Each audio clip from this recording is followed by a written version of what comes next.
இந்த வீடியோவில் கறி லீவ்ஸ் பொடி எப்படி செய்யலான்னு பார்க்கலாம்.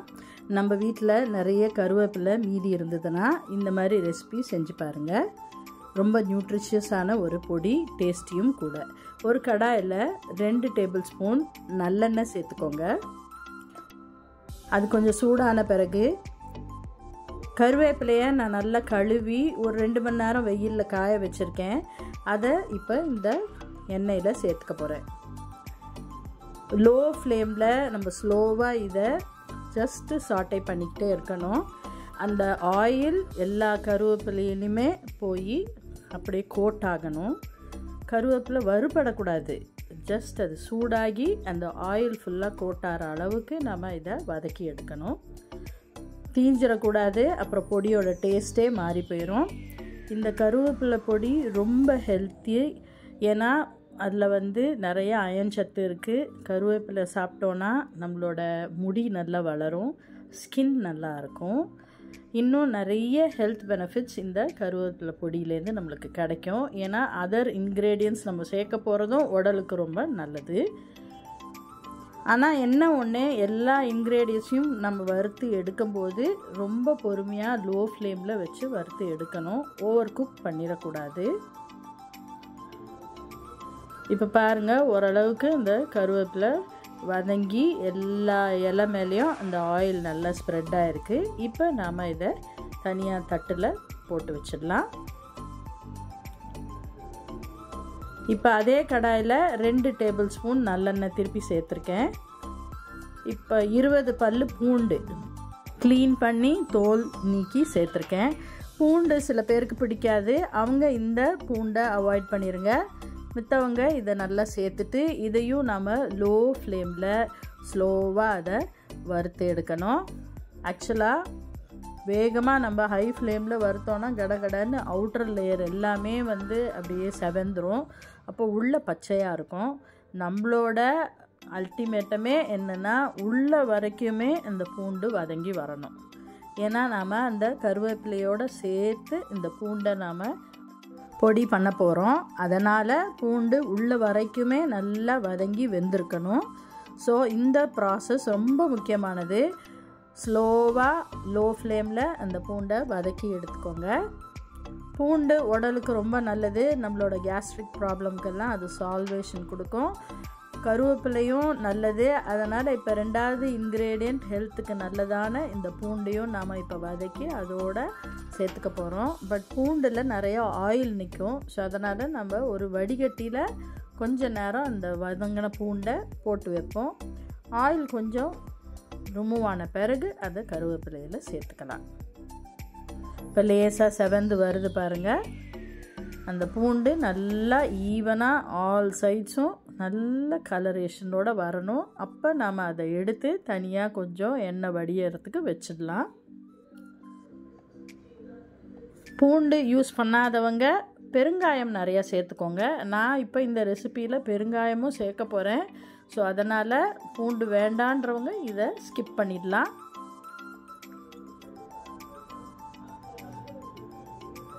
இப்போ பாருங்கள், நல்லா செவந்து வருது. ரொம்பவும் ஓவராக குக் பண்ணிடக்கூடாது. நல்லா எல்லா பக்கமும் செவந்து வந்த உடனே நாம் இந்த பூண்டை எண்ணெயிலேருந்து ரிமூவ் பண்ணிடலாம்.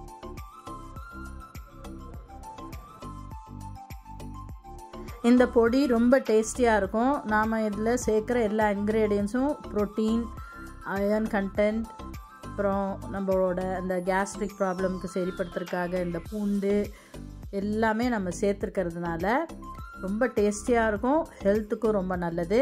நாம் இதை தோசை சுடும்போது தோசை மேலே ஸ்ப்ரெட் பண்ணி 2 பக்கமும் நல்லா அதை வேக வச்சுட்டு நம்ம பிள்ளைங்களுக்கு கொடுக்கலாம். மார்னிங் ஒரு ஹெல்த்தி பிரேக்ஃபாஸ்ட்டாக அவங்க இதை சாப்பிட்டுட்டு ஸ்கூலுக்கு போகலாம்.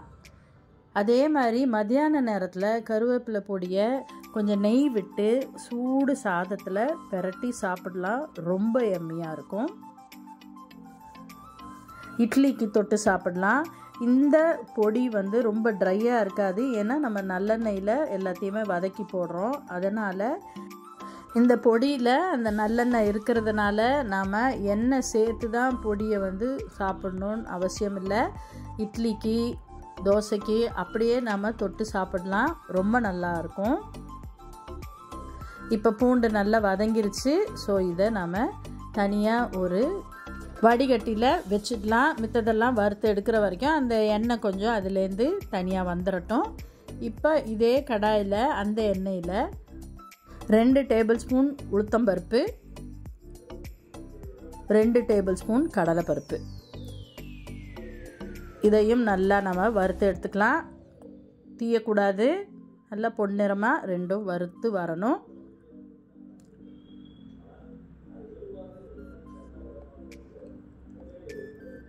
இது கூட 2 கையளவு வேர்க்கடலை, நல்லா தோல் உரிச்ச வறுத்த வேர்க்கடலையை நாம் இதில் சேர்த்துக்கலாம்.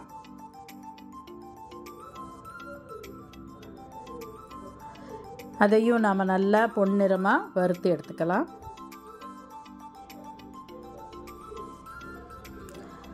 கொஞ்சம் மீடியம் ஃப்ளேம்லேயே வச்சு இதை வறுத்து எடுங்க.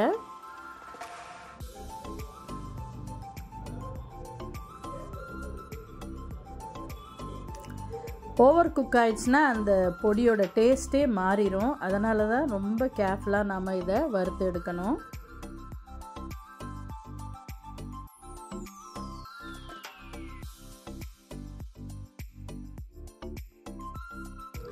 இது நல்லா வதங்கி பொரிஞ்சு வரும்போது 2 டேபிள் ஸ்பூன் எள்ளு சேர்த்துக்கலாம். நான் இங்கே வெள்ளை எள்ளு தான் சேர்க்க போகிறேன், கருப்பு எள்ளு நான் சேர்க்கலை.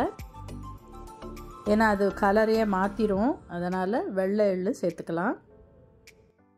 இந்த பொடியை நாம் ப்ரெக்னென்ட் விமன் கூட கொடுக்கலாம். ஏன்னா அவங்க கர்ப்ப காலத்தில் அவங்களுக்கு நிறைய ஊட்டச்சத்து தேவை. இந்த அயன் சத்து அவங்களுக்கு ரொம்ப நல்லது. இப்போ வெள்ளை எள்ளு நான் சேர்த்துட்டேன்.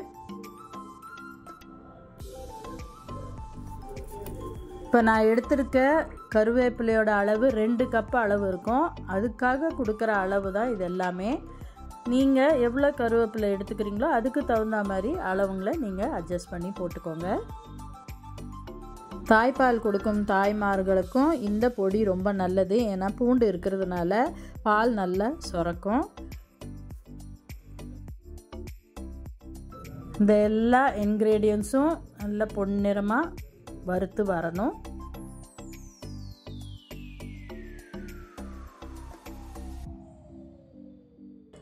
எள்ளு கொஞ்சம் வெடிக்க ஆரம்பிக்குது பாருங்கள். இந்த ஸ்டேஜில் அப்படியே இதை எண்ணெயிலேருந்து வடிகட்டி அந்த கருவேப்பிலையிலே சேர்த்துக்கோங்க. அதே மாதிரி எல்லாத்தையும் எடுத்துடலாம். இப்போ மீதம் இருக்க அதே எண்ணெயில் 2 டேபிள் ஸ்பூன் சீரகம்,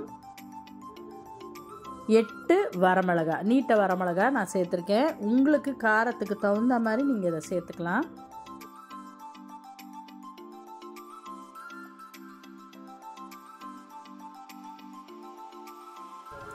இது ரெண்டும் வறுபட்டு வந்த பிறகு 2 டேபிள் ஸ்பூன் பெருங்காயத்தூள் நான் சேர்த்துக்க போகிறேன். ப்ரெக்னென்ட் விமனுக்கு வாய்க்கு எதுவுமே ருசியாக இருக்காது, அவங்களுக்கு எதுவுமே பிடிக்காது. ஆனால் இந்த கருவேப்பிலை பொடி நல்ல மணமாக யம்மியாக இருக்கும், அவங்க பிரியமாக சாப்பிடுவாங்க.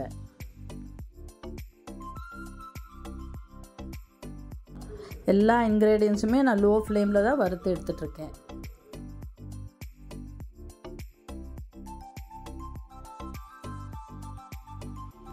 இப்போ 2 டேபிள் ஸ்பூன் பெருங்காயத்தூள் சேர்த்துக்கிறேன்.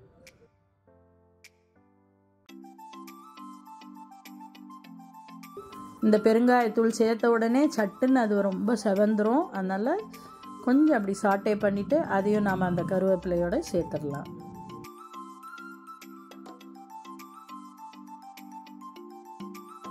எல்லா பொருளையும் நம்ம வறுத்து எடுக்கும்போது இப்போவே ரொம்ப மணமாக வாசனையாக இருக்குது. அந்த பொடியும் ரொம்ப வாசனையாக இருக்கும், ரொம்ப டேஸ்டியாகவும் இருக்கும். நீங்களும் இதை ட்ரை பண்ணி பாருங்கள்.